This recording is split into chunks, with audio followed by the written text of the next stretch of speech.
Hello बच्चों, कैसे हो। आज हम बात कर लेते हैं नेशनल बॉडीज़ की, और अब तक हमने इंटरनेशनल बॉडीज़ को एक एक करके डिस्कस किया है। नेशनल बॉडीज़ में भी बात करें तो मोस्ट इंपोर्टेंट बॉडीज़ हमारी रहेंगी NITI Aayog, reserve bank of India, security and exchange board of India, इसके साथ साथ competition commission of India CCI, insolvency and bankruptcy board of India IBBI, इसके साथ आईसीएसआई। ये तो हमारे इंस्टीट्यूट ने मॉड्यूल में गिवन है, ये हमारे लिए मोस्ट इंपोर्टेंट है, इनको हमें ज़्यादा से अच्छे से मेकअप करना है। इसके अलावा बाकी सारी बहुत सारी बॉडीज़ में यहाँ आपके साथ डिस्कस करा रहा हूँ। इन बॉडीज़ की बात करेंगे तो ये भी हमारे लिए कहीं ना कहीं इंपॉर्टेंट हो जाती हैं, क्योंकि ये सिमिलर टाइप की बॉडीज़ हैं। तो इनके एक दो जो इंपॉर्टेंट पॉइंट्स हैं उन सबको मेकअप करने का प्रयास करेंगे और थोड़ा सा नॉलेज लेंगे इनके बारे में। तो बढ़ते हैं नेशनल बॉडीज में, आगे चलते हैं और सबसे पहले हम बात करेंगे नीति आयोग। नीति आयोग के बारे में बात करेंगे। नीति आयोग क्या है, इन सारे एस्पेक्ट को समझने का प्रयास करेंगे। तो पहले मैं एक ब्रीफली आपसे इस नीति आयोग के बैकग्राउंड के बारे में कुछ डिस्कशन कर लेता हूं। इंडिया में नीति आयोग के आने से पहले प्लानिंग कमीशन चलता था। दैट मीन्स मोरलेस जो नीति आयोग के काफी सारे जो वर्क थे उनको प्लानिंग कमीशन ही किया करता था। अब उसके बाद जो प्लानिंग कमीशन के वर्क में थोड़ा सा मॉडिफिकेशन करके वही सारे सिमिलर वर्क कहीं ना कहीं नीति आयोग के कंट्रोल में आ गए। 65 ईयर ओल्ड जो हमारा प्लानिंग कमीशन हुआ करता था वो डिसॉल्व हो गया था, और उसके बाद से नीति आयोग ने काम करना स्टार्ट कर दिया। नीति आयोग जो पिक्चर में आया था वो 1 जनवरी 2015 को पिक्चर में आया था। ठीक है, अब नीति आयोग का कॉन्स्टिट्यूशन कैसे होता है, क्या होता है, कब पिक्चर में आया, इससे पहले कौन सी बॉडीज थी, ये 4-5 क्वेश्चन हमारे लिए काफी अच्छे खासे इंपोर्टेंट क्वेश्चंस बन जाते हैं, और इससे कनेक्टेड मैटर्स पर डिस्कशन करेंगे। सबसे पहले पैराग्राफ्स की अगर हम बात करें, NITI Aayog basically a policy think tank. ये नीति आयोग क्या होता है, पॉलिसी थिंक टैंक होता है। दैट मीन्स पॉलिसी बनाने से कनेक्टेड मैटर्स पर ये काम कर रहा होता है, चाहे ये पॉलिसीज गवर्नमेंट ऑफ इंडिया या सेंट्रल गवर्नमेंट के रिगार्ड में हो या स्टेट गवर्नमेंट के। That replace the 65 year old planning commission. तो यहां से एक क्वेश्चन बन जाता है कि नीति आयोग ने किसको रिप्लेस किया, तो नीति आयोग ने प्लानिंग कमीशन को रिप्लेस किया। Union government of India, that means हम बात कर रहे हैं सेंट्रल गवर्नमेंट की। Union government of India has announce the formation of NITI आयोग ऑन 1 जनवरी 2015। एक क्वेश्चन ये बनता है हमारा, एक क्वेश्चन ये बनता है कि नीति आयोग कब फॉर्म्ड हुआ। तो नीति आयोग के अगर फॉर्मेशन की बात करें, ये अनाउंस किया गया 1 जनवरी 2015 को। NITI Aayog has a governing council. नीति आयोग का क्या होता है, गवर्निंग काउंसिल। गवर्निंग काउंसिल का मतलब कुछ ऐसा समूह होगा, ऐसी काउंसिल होगी जो कहीं ना कहीं नीति आयोग से रिलेटेड मुद्दों को गवर्न करेगी। NITI Aayog has a governing council comprising of all state chief ministers, lieutenant and lieutenant governors of the union territories, and it work for the national agenda for centre and states. नीति आयोग की बात करें तो इसकी जो गवर्निंग काउंसिल होगी, तो governing council में कौन कौन होगा, जो स्टेट्स के चीफ मिनिस्टर होंगे। स्टेट्स के अलावा इंडिया में यूनियन टेरिटोरीज, यूटी कंसेप्ट चलता है। यूटी मतलब यूनिट टेस्ट नहीं, यूनियन टेरिटोरी। तो जो स्टेट के चीफ मिनिस्टर्स होंगे, यूनियन टेरिटोरीज के लेफ्टिनेंट गवर्नर्स होंगे, ये क्या बनेंगे बच्चों, नीति आयोग की गवर्निंग काउंसिल के मेंबर बनेंगे। और नीति आयोग किन मुद्दों पर काम करेगा, national agenda that means nation से जुड़े हुए मुद्दों पर, चाहे वो सेंटर से कनेक्टेड हो चाहे वो स्टेट से कनेक्टेड हो, उन सारे मैटर्स पर हमारा नीति आयोग काम करेगा। अगले मुद्दे पर चलते हैं बेटा। The body is comprised of a CEO and a vice chairperson. नीति आयोग की बॉडी की बात करें तो इसमें एक सीईओ होगा, साथ ही साथ एक वाइस चेयरपर्सन भी होगा, to be appointed by the prime minister. एक क्वेश्चन हमारे लिए इंपोर्टेंट ये बनता है, देखो मैं इंपोर्टेंट क्वेश्चन टिक करा रहा हूं। फॉर्मेशन किसको रिप्लेस किया, इसने प्लानिंग कमीशन को रिप्लेस किया। ठीक है, दूसरी बात, नीति आयोग का जो गवर्निंग काउंसिल होगा उसमें कौन होंगे, स्टेट के चीफ मिनिस्टर होंगे, लेफ्टिनेंट गवर्नर होंगे, ये भी एक इंपॉर्टेंट क्वेश्चन है। दूसरा, नीति आयोग की जो बॉडी होगी वो कंप्राइज्ड करती है, शामिल करती है, नीति आयोग की बॉडी जो होती है उसमें एक सीईओ होगा और एक वाइस चेयरपर्सन होगा। सीईओ की अगर हम बात करें, CEO and vice chairperson to be appointed by the prime minister. ये भी एक एग्जाम का क्वेश्चन बन सकता है कि सीईओ और वाइस चेयरपर्सन को कौन अपॉइंट करता है, prime minister. In addition to full time member, in addition to some full-time member and 2 part-time member, while 4 union minister would serve as a ex officio member। अब यहां से कई type के आपके क्वेश्चन बनेंगे। पहली बात तो नीति आयोग के सीईओ और वाइस चेयरपर्सन का अपॉइंटमेंट कौन करेगा, प्राइम मिनिस्टर करेगा।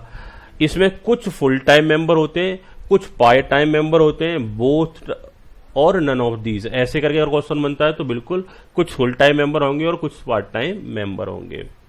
अब यहां बात करेंगे तो some full time members and 2 part time member, 2 part time members होंगे, while the union minister would serve as the ex officio member. ये भी एक एग्जामिनेशन का क्वेश्चन होगा कि जो यूनियन मिनिस्टर्स होंगे, यूनियन मतलब सेंट्रल मिनिस्टर्स होंगे, वो एक्स ऑफिशियो मेंबर्स के तौर पर काम करेंगे। ये कुछ क्वेश्चंस नीति आयोग के रेफरेंस में आपसे डायरेक्टली पूछ ले जाएंगे, वो काफी इंपोर्टेंट क्वेश्चंस हैं। कई क्वेश्चंस मैंने यहां पर आपको टिक करा दिए। Beside there would be a specific regional council. इनका कहना है नीति आयोग में एक सेंट्रल काउंसिल रहेगा, इसके साथ साथ ही कुछ रीजनल काउंसिल्स भी रहेंगे। मैं एक एग्जांपल देता हूं, आपका institute of company secretaries of India all over India के स्टूडेंट्स को गवर्न करता है। दिल्ली में इसका हेड ऑफिस है, लेकिन इसके साथ साथ हर एक रीजनल एरिया में इनके रीजनल ऑफिस भी हैं, जिनको अलग अलग नाम से पुकारा जाता है, NIRC, SIRC, EIRC। तो रीजन के अकॉर्डिंगली उनके अलग अलग रीजनल काउंसिल्स भी होते हैं। तो सेम वे हमने बात किया, beside there would be a specific regional councils, क्योंकि रीजनल काउंसिल कम से कम अपने रीजन पर ध्यान देती है और रीजन की प्रॉब्लम्स को कहीं ना कहीं नोटिस करती रहती है और उनके सॉल्यूशंस के बारे में बहुत डीपली स्टेप ले रही होती है। While the experts and specialists from the various field would be called as a special invitee nominated by the Prime Minister। और इसी अगर बॉडी की बात करें, इसमें रीजनल काउंसिल भी होंगे और डिफरेंट फील्ड के जो एक्सपर्ट होते हैं वो स्पेशल इनवाइटी के तौर पर यहां पर बुलाए जाते हैं और उनका जो नॉमिनेशन होगा वो किसके थ्रू होगा, प्राइम मिनिस्टर के थ्रू होगा। दैट मीन्स अब तक अगर हम मोटे मोटे तौर पर बात करें तो नीति आयोग ने क्या रिप्लेस कर दिया, प्लानिंग कमीशन। साथ ही साथ में नीति आयोग का फॉर्मेशन कब हुआ, 1 जनवरी 2015 को। नीति आयोग का गवर्निंग काउंसिल है, उसमें कौन होता है बच्चों, चीफ मिनिस्टर, लेफ्टिनेंट गवर्नर, जो कहीं ना कहीं नेशन के रिगार्ड में काम करते हैं, सेंटर या स्टेट। इसका एक सीईओ होता है, एक वाइस चेयरपर्सन होता है जिसे अपॉइंट कौन करता है, प्राइम मिनिस्टर। इसके अलावा फुल टाइम मेंबर होते हैं, पार्ट टाइम मेंबर होंगे, 2 पार्ट टाइम मेंबर होंगे और यूनियन मिनिस्टर ही एक्स ऑफिशियो मेंबर के तौर पर काम करेंगे। रीजनल काउंसिल्स भी होंगे, वो अपने रीजन के फेवर में काम करेंगे, रीजन के लिए काम करेंगे और कुछ स्पेशल इनवाइटी होंगे जो एक्सपर्ट फील्ड से होंगे, नॉमिनेटेड किए जाएंगे प्राइम मिनिस्टर के थ्रू। आगे बढ़ सकते हैं बेटा, बच्चे कह रहे हैं जी सर बिल्कुल, अगले पॉइंट पे चलिए। NITI Aayog serve as a think tank. NITI Aayog serve as a think tank, that means हम आपसे बार बार कहते हैं बेटा आप सिर्फ पढ़ो, सोचने का काम बंद करो। सोचने का काम हमारा कैसा, कब पढ़ाना है, कैसे पढ़ाना है, क्या सब कुछ करना है। तो थिंक टैंक का काम हम क्या कर रहे हैं, हम कर रहे हैं। और आप क्या कर रहे हो, सिर्फ मगअप कर रहे हो, जो कंटेंट भेजा जा रहा है उसे पढ़े जा रहे हो, बहुत ज्यादा माइंड अप्लाई नहीं कर रहे हो तो परेशान नहीं होते हो, सिर्फ पढ़ते चले जाते हो। नीति आयोग क्या कर रहा है, हम भी आपके नीति आयोग हैं और नीति आयोग ओवरऑल करता है क्या, एक थिंक टैंक का काम करता है of the government as a directional और policy dynamo and would provide both to the government at a center and the state with the strategic and technical advice on the key policy matter including the economic issues national and international importance। Simple सी बात है, नीति आयोग किसका काम करता है, think tank का काम करता है। और ये थिंक टैंक किसके लिए, सेंट्रल गवर्नमेंट और स्टेट गवर्नमेंट दोनों के लिए काम करता है। बात क्लियर समझ में आ रही है। मैंने क्या बोला, एग्जाम में क्वेश्चन आएगा NITI Aayog work as a think tank, बात क्लियर है। तो वहां पर आपका आंसर यस होना चाहिए, नो नहीं होना चाहिए, क्योंकि ये थिंक टैंक का काम करता है। क्या ये थिंक टैंक का काम सेंट्रल के लिए करता है या स्टेट के लिए करता है या बोथ के लिए करता है या नन ऑफ दीज के लिए करता है, तो आंसर हमारा क्या होगा, बोथ के लिए करता है। By the following these policies, various ministry of the central government will prepare developmental project considering the need of the long term development। हमने बात करी नीति आयोग की पॉलिसीज के अकॉर्डिंगली ही वेरियस जो सेंट्रल गवर्नमेंट की मिनिस्ट्री होती हैं अपने लॉन्ग टर्म डेवलपमेंट के लिए प्रोजेक्ट बना रहे होते हैं। दैट मीन्स नीति आयोग का जो थिंकिंग का काम है उसका यूटिलाइजेशन कहीं ना कहीं गवर्नमेंट कर रही है। आगे हमने बात किया कि नीति is in favour of cooperative federal structure. Cooperative का मतलब सहयोगी, कोऑपरेटिव का मतलब सहयोगी, फेडरल स्ट्रक्चर मतलब जहां सेंट्रल और स्टेट, दैट मीन्स जहां पावर्स का डिस्ट्रीब्यूशन होता है, that is known as federal structure. यहां कोई कह सकते हैं कि कोई एक सिंगल पर्सन डिसीजन नहीं ले रहा, बहुत बड़ा सेंट्रल लेवल और state level, that means public appoint करता है, सेंट्रल गवर्नमेंट और स्टेट गवर्नमेंट, कहीं ना कहीं पब्लिक की वोटिंग से ही इन लोगों का चयन होता है, निर्धारण होता है। तो पहली बात तो जो गवर्नमेंट इटसेल्फ फ्रीली अपॉइंट हो रही है पब्लिक के थ्रू, उसमें भी सेंटर अलग है, स्टेट अलग है, तो एक कंप्लीट फेडरल स्ट्रक्चर इसे बोल सकते हैं। NITI is in favour of cooperative federal structure we are the both the centre and state jointly prepare the development policies. क्योंकि देखो अगर सेंटर अपनी पॉलिसी बना रहा है, स्टेट अपनी पॉलिसी बना रहा है, तो दोनों की पॉलिसीज में आपस में कन्फ्लिक्ट हो सकता है। नीति आयोग ने क्या बोला, पॉलिसी हम बनाएंगे, काम आप करो। सेंट्रल के लिए भी हम पॉलिसी बना रहे हैं, स्टेट के लिए भी, और दोनों की पॉलिसी, दोनों को ऐसी पॉलिसी मिल रही है कि जो आपस में कोई कन्फ्लिक्ट ना हो। बट नीति at the same time want to promote healthy competition among the developing state। But इसका मतलब ये नहीं है कि नीति आयोग डिफरेंट स्टेट्स के बीच में कोई कंपटीशन क्रिएट ना करे। नीति आयोग एक हेल्दी कंपटीशन क्रिएट करके चल रहा होता है डिफरेंट डेवलपिंग स्टेट्स में। NITI Aayog is to have regional council, जैसा कि हम पहले ही बात कर चुके हैं, नीति आयोग के रीजनल काउंसिल होंगे क्योंकि रीजनल काउंसिल ही फोकस करते हैं development activity on specific area. जिस एरिया का रीजनल काउंसिल होगा उस एरिया पर फोकस करेगा, सो दैट कहीं ना कहीं एरिया वाइज वहां पर पैटर्न स्टैब्लिश हो जाता है और एक नेशनल रिफॉर्म्स वहां पर चल रहा होता है बेटर ढंग से। दैट मीन्स हम बात करें अगर रीजनल काउंसिल नहीं होंगे तो स्टेट वाइज कहीं ना कहीं बेटर ढंग से डेवलपमेंट नहीं हो पाएंगे। जबकि हम बात करें while the planning commission had the power to allocate fund, planning commission के पास क्या था, पावर था to allocate fund to states for attaining the regional development. The NITI Aayog does not have such power. ये क्वेश्चन काफी इंपोर्टेंट रहेगा। Planning commission के पास फंड अलोकेट करने का पावर था, लेकिन नीति आयोग क्या कहता है जी, मैं सिर्फ पॉलिसी बनाता हूं, पॉलिसीज पर काम करना आपकी रिस्पॉन्सिबिलिटी है। नीति आयोग के पास फंड अलोकेट करने का पावर नहीं है। ये एग्जामिनेशन के लिए इंपोर्टेंट क्वेश्चन रहेगा। Rather, the task of allocating fund to state is now being vested with the finance ministry of the department of expenditure। अब जो ये फंड बांटने का, फंड अलोकेट करने का पावर किसके पास है, फाइनेंस मिनिस्ट्री के पास है। पहले ये पावर किसके पास था, प्लानिंग कमीशन के पास। अभी ये पावर किसके पास है, फाइनेंस मिनिस्ट्री के पास है। आगे हम बात कर रहे हैं इट्स प्राइमरी जॉब, मतलब हम नीति आयोग की बात कर रहे हैं, नीति आयोग के प्राइमरी जॉब की बात करें, would be undertake long term policy and design framework and take necessary initiative for attaining faster development, finally to monitor these activities sincerely. NITI Aayog का ऑब्जेक्टिव सिर्फ इतना है कि डेवलपमेंट बेटर ढंग से होना चाहिए, अच्छे ढंग से होना चाहिए, उसके लिए उनको पॉलिसी बनाना कहीं ना कहीं उनकी एक प्रायोरिटी बन जाती है। आगे हम बात करेंगे NITI Aayog is responsible for actively monitoring, NITI Aayog की बात करेंगे, NITI Aayog is responsible for actively monitoring and evaluating implementation of the government programme and initiatives.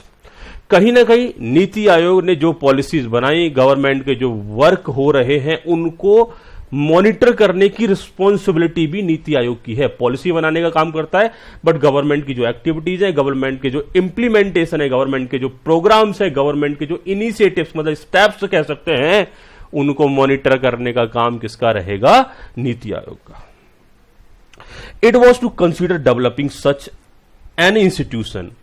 कहीं ना कहीं हमने यहां बात की, जब हम नीति आयोग की बात करते हैं तो एक ऐसा इंस्टीट्यूशन बनाने का प्रयास किया गया, एक ऐसा इंस्टीट्यूशन बनाने का प्रयास किया गया जो क्या करेगा, मॉनिटर करेगा, जो क्या करेगा, मॉनिटर करेगा।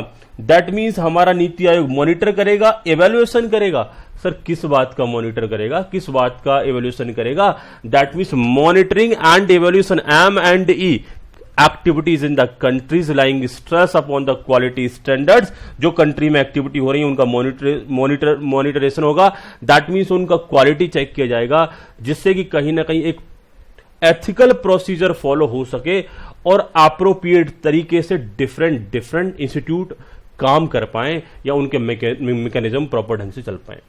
तो नीति आयोग का काम पॉलिसी बनाना, मॉनिटर करना है मोटे मोटे तौर पर, but NITI Aayog fund allocate नहीं करेगा।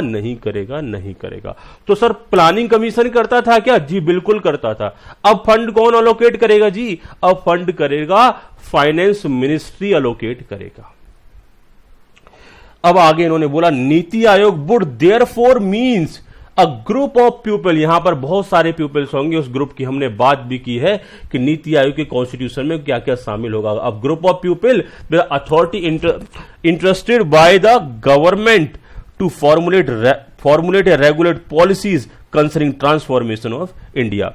दैट मीन्स हम ट्रांसफॉर्मिंग इंडिया, दैट मीन्स हम बात करेंगे एक बदलते इंडिया के लिए, एक न्यू इंडिया के लिए, एक डेवलप होते इंडिया के लिए ये नीति आयोग एक ऐसे संस्थान के तौर पर काम करेगा जिसमें बड़े सारे पर्सन्स होंगे और कहीं ना कहीं डिफरेंट पॉलिसीज के सेक्टर में काम कर रहा होगा।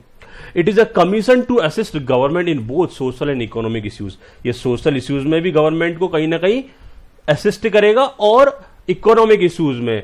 It is an institute of think tank. इसे बोला जाएगा कि आप गवर्नमेंट के लिए सोचोगे, गवर्नमेंट के लिए पॉलिसी बनाओगे, प्लान करोगे, दैट मीन्स थिंक टैंक का काम करोगे। इस फील्ड में आपका एक्सपर्टाइजेशन होना चाहिए और ये एक्टिवली मॉनिटर करेगा। मॉनिटरिंग का काम भी हमने बोला, इवेल्युएट करेगा implementation of the government programme and initiatives. जो गवर्नमेंट के जो काम चल रहे होंगे उनको मॉनिटर करने का काम कौन करेगा? नीति आयोग करेगा। बात क्लियर समझ आ रही है बच्चों? बच्चे कह रहे हैं यहां तक समझ आई सर, आगे चलते हैं। तो अब तक जो हमने कंक्लूजन निकाला, नीति आयोग की वर्किंग की बात की जाए तो मॉनिटरिंग और कहीं ना कहीं इवैल्यूएशन से रिलेटेड ये पॉइंट और निकल के आते हैं कि नीति आयोग की वर्किंग में थिंक टैंक का काम रहता है, साथ ही साथ मॉनिटरिंग और इवैल्यूएशन का काम भी होता है। आगे नेक्स्ट पॉइंट में बात करेंगे नीति आयोग प्रेडिसर्स द प्लानिंग कमीशन, क्योंकि नीति आयोग से पहले कौन था बच्चों? Planning commission. ये कब स्टैब्लिश हुआ था? मार्च 1950। ये एग्जामिनेशन के लिए एक क्वेश्चन बन जाता है कि प्लानिंग कमीशन कब बना था? March 1950 by the government of India, resolution with the prime minister chairperson as chairperson. That means जो प्लानिंग कमीशन हुआ करता था उसका चेयरपर्सन कौन होता था?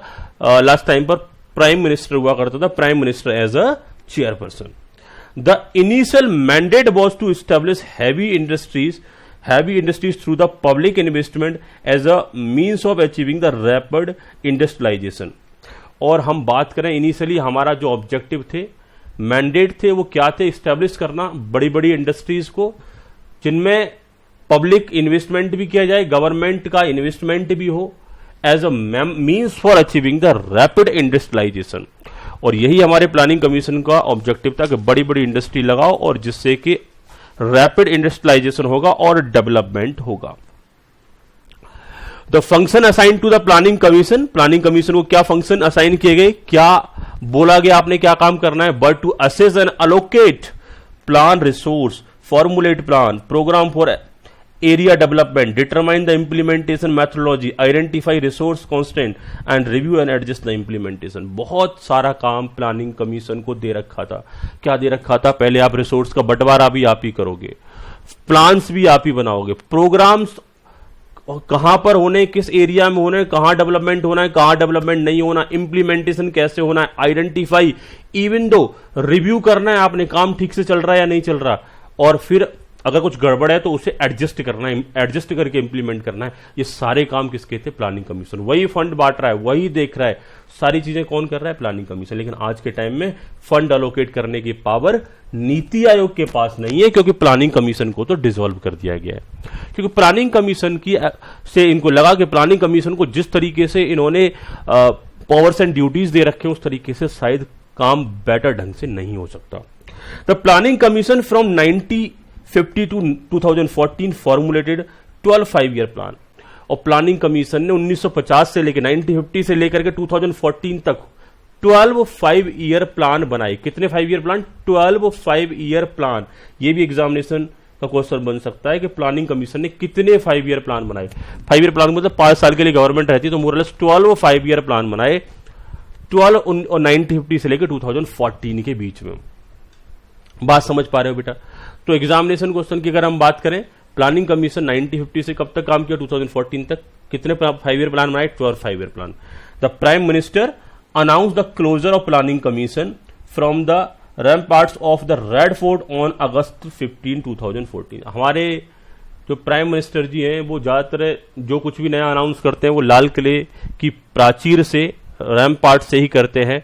दैट मीन्स हम कह सकते हैं कि जब वो 15 अगस्त पर जब प्रोग्राम होता है लाल किले पर, वहां से वो नई नई बातों का अनाउंसमेंट करते हैं। तो ये जो इन्होंने प्लानिंग कमीशन को डिसॉल्व करना और इसकी जगह पर नीति आयोग लेके आना, ये उन्होंने 15 अगस्त 2014 में लाल किले से ही बोला था। आगे हम बात करें, the government of India in keeping with its reform agenda constituted the NITI Aayog to replace the planning commission.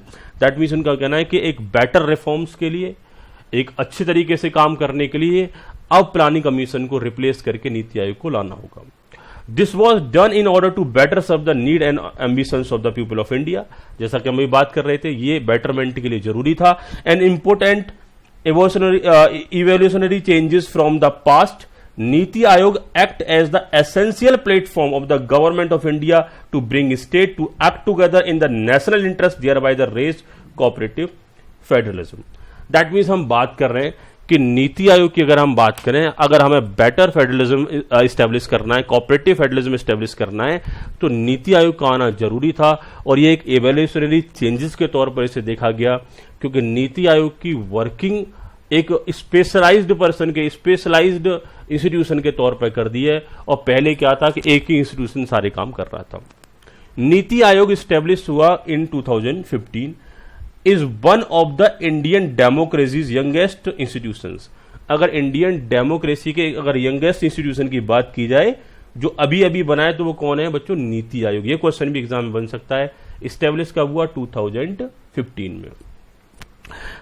अब बच्चे बोल रहे हैं सर 2014 में लाल किले से बोला था, तो बेटा इस्टेब्लिशमेंट में टाइम तो मिलता है। लाल किले से बोला ही तो था, लेकिन वो इस्टेब्लिश हुआ कब? 2015 में।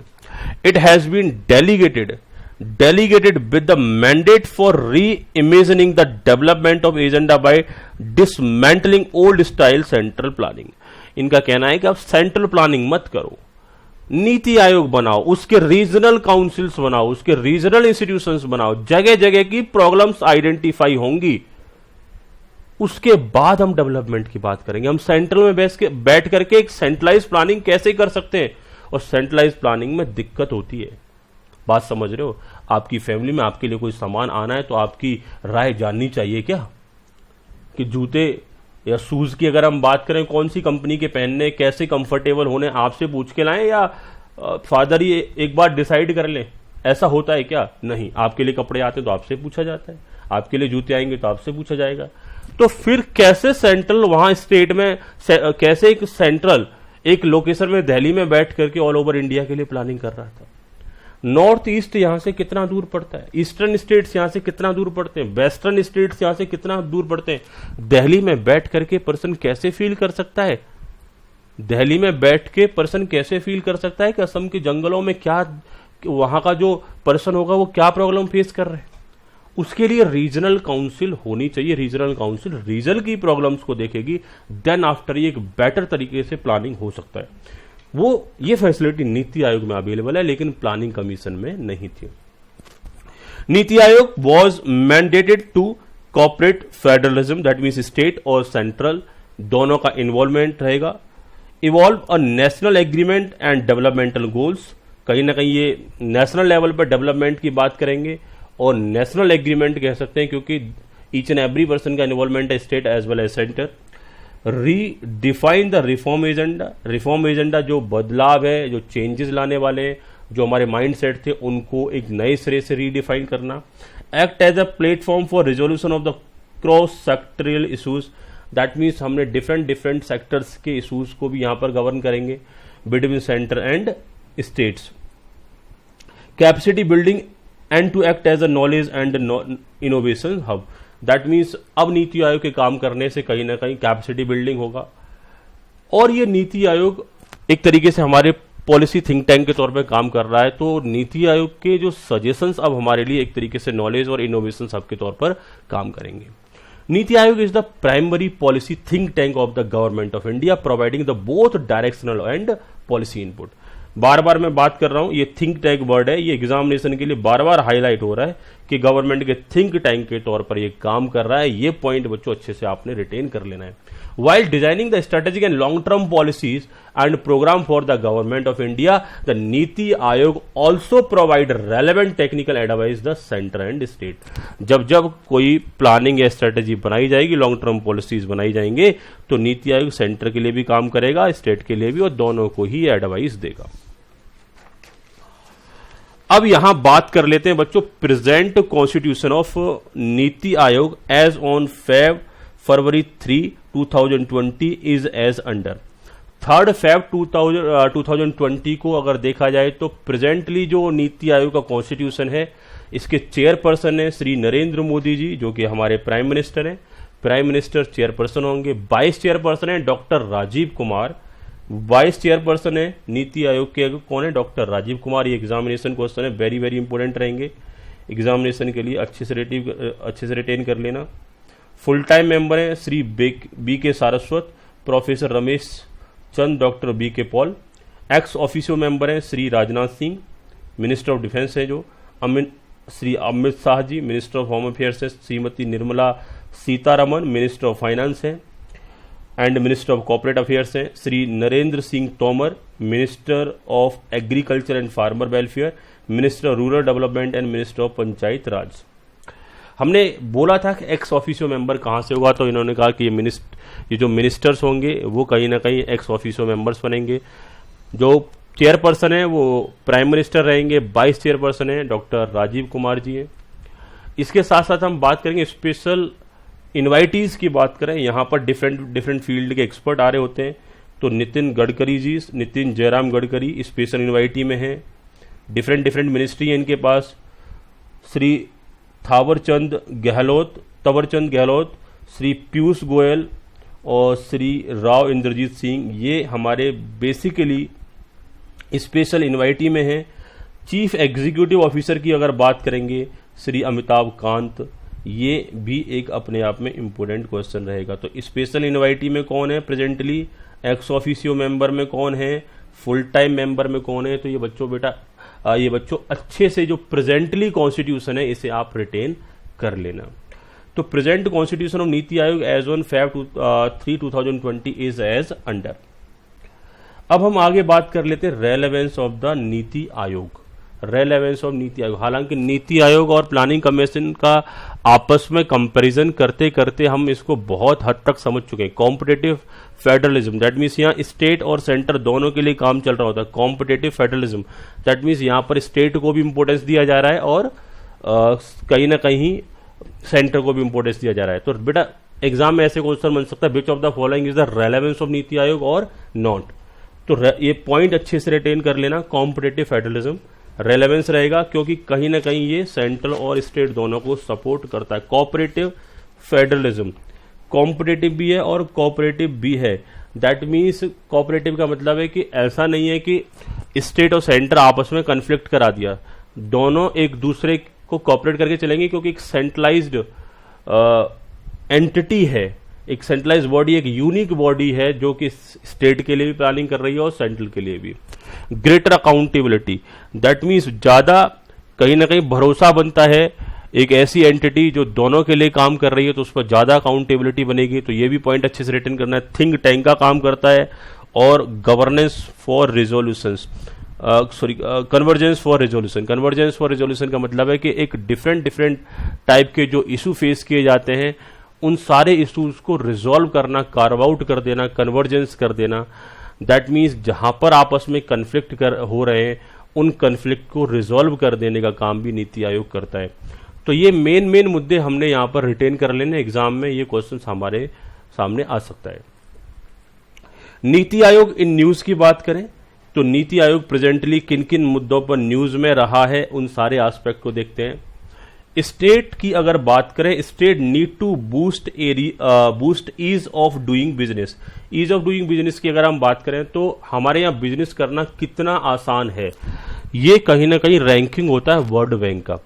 तो वर्ल्ड बैंक का जो रैंकिंग होता है उस रैंकिंग को इंप्रूव करने के लिए हमने अपने यहाँ पे जो लीगल कंप्लायंसेस होते हैं उन्हें कम करना पड़ता है।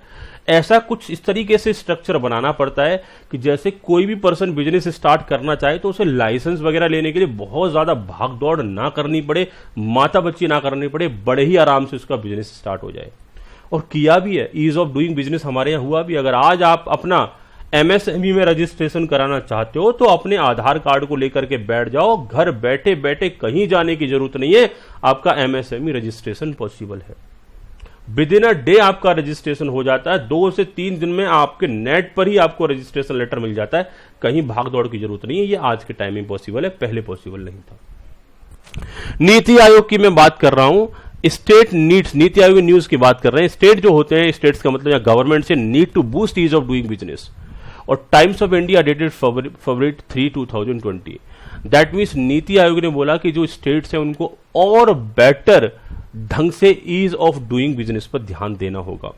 State government will now have to accelerate their move on ease of doing business to remove bottleneck for the investors and taxpayer charter will help introduce confidence and harassment.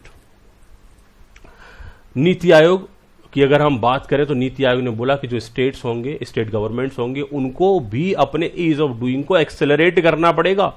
और ease of doing से होगा क्या, जो bottleneck होता है, bottleneck मतलब कि एक इन्वेस्टर है, पैसे लगाने के लिए तैयार बैठा है, पैसे भी है, बिजनेस चालू करने के लिए तैयार बैठा, लाइसेंस नहीं मिल पा रहा, इसलिए उसका काम रुका हुआ है। तो अब ये बॉटलनेक वो क्या बन गया, लाइसेंस ना मिल पाना। मतलब किसी एक छोटे मोटे काम की वजह से किसी का काम रुक जाए, कुछ छोटी मोटी एक्टिविटी की वजह से किसी का काम रुक जाए, तो वही क्या होती है, बोटलनेक सिचुएशन या बोटलनेक कैपेसिटी।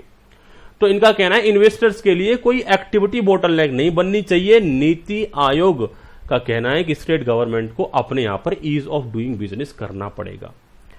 टैक्स पेयर्स के लिए चार्टर बनाने पड़ेंगे, उनको कॉन्फिडेंस में लेना पड़ेगा। साथ ही साथ हैरेसमेंट जो परेशान होते हैं इधर उधर, उनके साथ वो एंड हैरेसमेंट नहीं होना चाहिए। Most follow up now has to be done at the level of states. इनका कहना है ज्यादातर जो फॉलोअप्स होते हैं वो स्टेट्स के लेवल पर ही होने चाहिए, has to be done at the level of states. Economic survey gives the example of if you want to run a restaurant you need 43 clearance. उन्होंने एक एग्जांपल भी दिया कि ईज ऑफ डूइंग क्यों जरूरी है। इनका कहना है आज अगर आप रेस्टोरेंट चलाना चाहते हो तो 43 डिफरेंट क्लियरेंस आपको लेने पड़ेंगे। और बताओ एक रेस्टोरेंट चलाने वाला कैसे रेस्टोरेंट को चलाने के बारे में सोच सकता है। तो इस टाइप के जो थिंग्स हैं इनको खत्म किया जाना चाहिए और लाइसेंसिंग जितनी कम से कम हो उतनी होना चाहिए। हो सकता है एक यूनिफॉर्म लाइसेंसिंग हो और वो भी फास्टेस्ट वे में, जिससे कोई अपना बिजनेस स्टार्ट कर सके। In those 43 clearance I doubt if more than 1 or 2 would be at central government level, the rest would be the municipal state and that is where the rubber meet to road. That means इनका कहना है कि 43 clearance की बात करें तो 1 या 2 central level पर है, बाकी सारे के सारे म्यूनिसिपल लेवल और स्टेट लेवल पर है। चप्पलें घिस जाएंगी आपकी दौड़ लगाते लगाते। दैट मीन्स पर्सन अपना बिजनेस नहीं कर पाएगा। 43 क्लियरेंस कहां चक्कर लगाएगा, एक जगह जाकर के गवर्नमेंट डिपार्टमेंट में काम 10 दिन में होगा तो पता चला अगले 3 साल में जाके उसका रेस्टोरेंट खुलेगा। तो ये कैसे पॉसिबल है, यहां पर डेवलपमेंट कैसे होगा। इनका कहना है कि नीति आयोग ने बोला कि ईज ऑफ डूइंग पर फोकस करो, साथ ही साथ स्टेट्स को डायरेक्शन दिया, क्लियरेंस को कम करो। Investment climate will be improved. Investment climate will be improved now by the reforms of the state government, state governance and ease of doing business as per NITI Aayog. इनका कहना है कि जो हमारा इन्वेस्टमेंट क्लाइमेट इंप्रूव हो सकता है, लोग हमारे यहाँ इन्वेस्टमेंट के लिए तैयार हो सकते हैं, प्रोवाइडेड दैट हम ऐसा कुछ वातावरण बनाएं और अपने ईज ऑफ डूइंग बिजनेस पर फोकस करें। अगली बॉडी जो बहुत ही मोस्ट इंपोर्टेंट बॉडी है, रिजर्व बैंक ऑफ इंडिया। बात करेंगे कहीं ना कहीं नेशनल इंस्टीट्यूशन में आरबीआई के बारे में।